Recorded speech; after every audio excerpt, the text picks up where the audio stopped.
અમે અમારો હક મેળવીને રહીશું। સુરત મહાનગરપાલિકા કર્મચારી મહામંડળના પ્રમુખ ઇકબાલ શેખે જણાવ્યું કે અલગ અલગ વિભાગોમાં કર્મચારીઓને અનેક પ્રકારની મુશ્કેલીઓ થઈ રહી છે। સૌથી મહત્વની બાબત એ છે કે વર્ગ 3 અને 4માં રહેનાર નોકરી કોર્પોરેશનમાં આપવામાં આવતી હતી તે બંધ કરી દેવામાં આવી છે।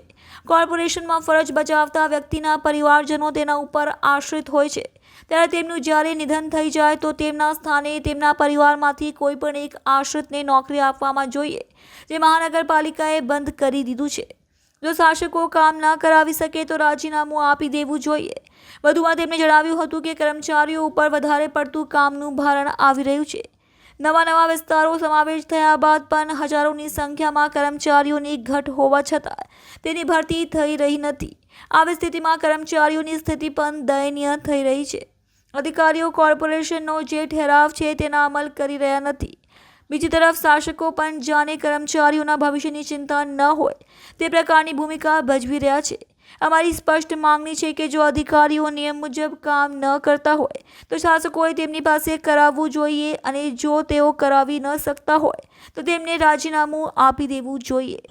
સુરત મહાનગરપાલિકામાં કાર્યરત તમામ માન્ય યુનિયનો દ્વારા સુરત મહાનગરપાલિકા કર્મચારી મહામંડળ બનાવવામાં આવ્યું છે અને તેના દ્વારા સુરત મહાનગરપાલિકામાં ફરજ બજાવતા તમામ કર્મચારીઓના પ્રશ્નોની રજૂઆત વારંવાર અમે કરી રહ્યા છીએ અને આ મોટાભાગના અમારા પ્રશ્નોનું નિરાકરણ ન આવતા મહામંડળ દ્વારા નક્કી કર્યા મુજબ આજ રોજ સુરત મહાનગરપાલિકામાં ફરજ બજાવતા તમામ કર્મચારી અને કામદાર ભાઈ બહેનોએ બપોર પછી અડધા દિવસની CL રજા પર ઉતર્યા છે અને અમે આજના અમારા કાર્યક્રમની શરૂઆત રાષ્ટ્રપિતા મહાત્મા ગાંધીજીની પ્રતિમાને સૂતરાંજલિ અર્પણ કરીને અમે કરી છે અને ગાંધી ચિંધ્યા માર્ગે અમે આ આંદોલન શરૂ કર્યું છે।